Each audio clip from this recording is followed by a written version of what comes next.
jewelry, this is where it starts, the table saw. A lot of stones look just like stones until you cut them. But the real beauty of the stone can be shown if you wet the stone,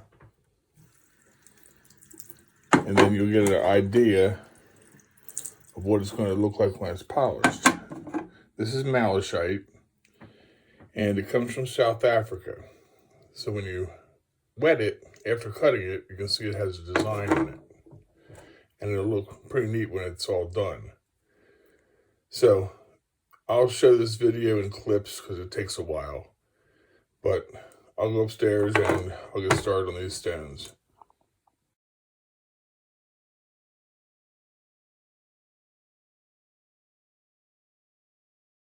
Excuse my messy workstation, but these are the tools needed for my making of jewelry. We have a lapidary machine, which we use several grits of diamond discs to cut and polish stone. Over here we have a dop station, which has a dop wax inside, and we take and use dop sticks, which are just wooden dowels, to use the dop wax to attach the stone to it so that we can shape and polish it on the machine. So let me get everything set up and I'll begin. I start with a 60 grit diamond disc. Now this has diamond implanted to the top of it, and of course we'll cut through every stone. And what I'll do is, using lots of water, which will wet the disc, I will take and I'll knock off any rough edges, smooth the surface, and get my shape out of it. This one will probably be an oval shape so I can keep the design in the center, and also the backside, keep a decent design on it. And it's a noisy process. So let me get this thing smoothed down and shaped, and I'll go from there.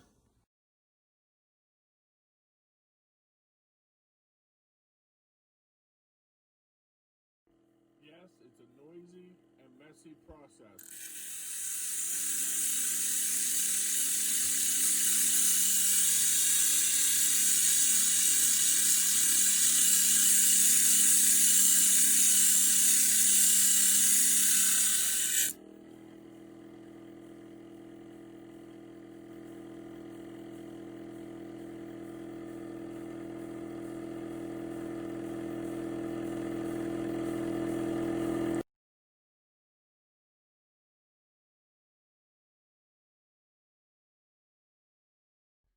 Now that I have the stone shaped to pretty much the way I want it, I've also put a bevel on the edge around the stone on both sides. And what I'm going to do is I'm going to use that bevel to create a dome on the top, well, on each side of the stone. And that's what they call a cabochon. And what that'll do is allow me an easy way to polish and bring out the depth and the beauty of the stone and aid in my polishing. What I'll do is I'll take this, I'll work each side on its own. Once one side's done, I'll work on the other side. But I'll take this and I'll put it on my dop station. Now this part gets very hot. So what you do is you want to heat the stone up so that when you put the wax on the dop stick and stick the dop stick to the stone, it'll stick to the stone, and when it cools, the stone won't go anywhere. It'll stay right on this stick until the process is done, and then I can just take it and put it in the refrigerator or the freezer for a few minutes, and then the stone will come right off the dop wax, and then I'll do the process over again on the other side.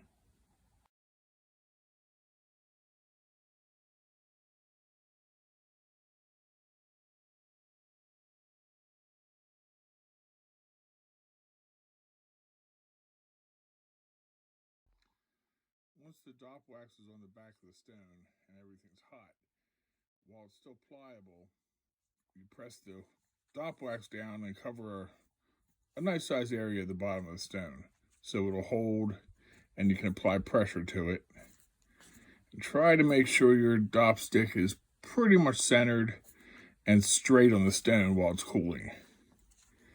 That way you have a tool to use to make the dome on your top of your stone, and be able to work the stone a little easier.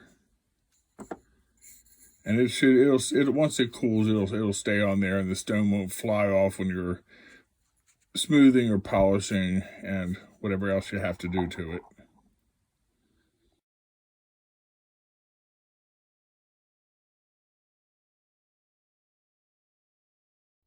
As you can see, as it's still in the process of cooling, but the stone's on there. It isn't going anywhere.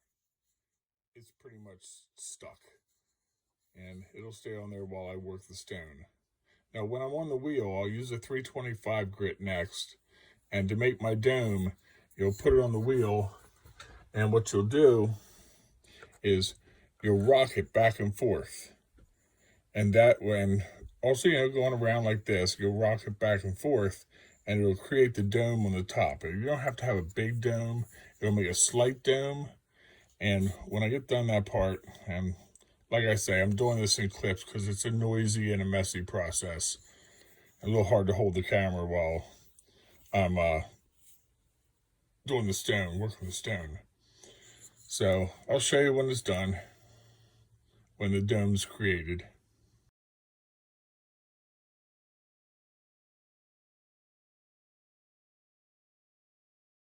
Now when I say rock back and forth, what I mean is you literally rock it back and forth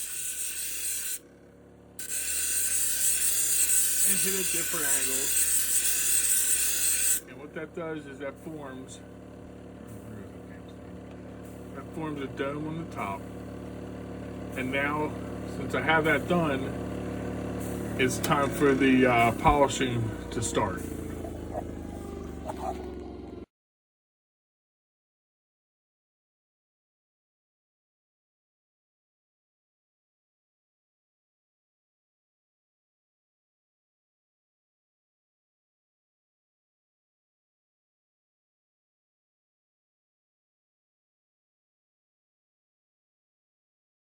Okay, now I'm done with the smoothing process, and as you can tell, it has a whole different shape and a whole different look about it.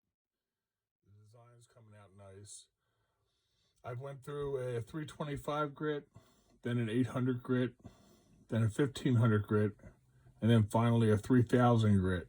Each grit takes the scratches from the grit before it's off of there, so you start to smooth and polish the stone. Now I'm at the final polishing stage. I use a 50,000 grit diamond paste, which is what is charged to this side of the wheel. The other side of the wheel has cerium oxide, which is what they use to polish glasses with and make them nice and smooth and so you can see through them. So I'm going to start with the 50,000 grit diamond paste, and let me turn my wheel on here. And all you got to do is you take the stone and you work it around on the wheel at different angles. Same thing you would do with the 3,000 grit and the 15,000 grit. Yeah, 1,500 and 3,000 grit. And this will take all the minute scratches off of the stone and polish it. Get it looking really nice.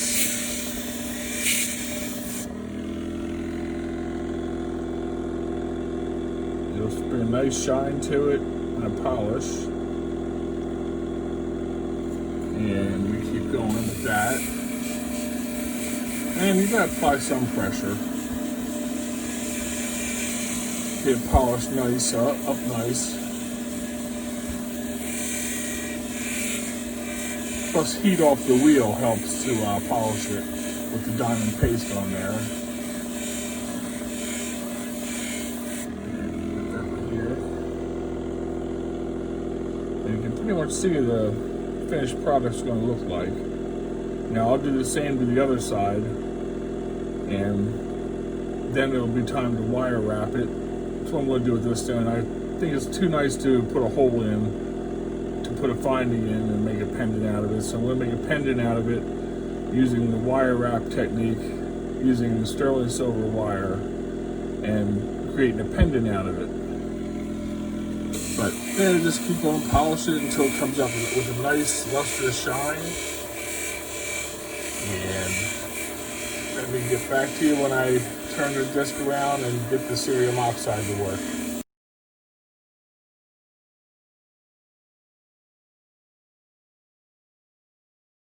Okay, here we have the cerium oxide side up, and as you can tell, the stone is looking really, really nice.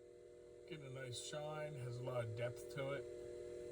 Well, the cerium oxide will shine it up even more than this to make it look really, really nice. So same process as you do with the diamond paste. You can just work the stone on there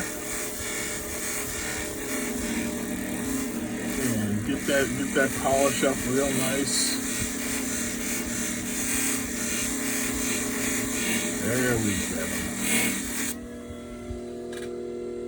Now, puts a real nice shine on it, nice and smooth.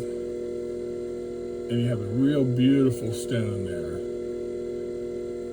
Real big transformation from rough stone to finished polished product. It's not that hard. It only took me about, I guess about 45 minutes to an hour to get it to this point here.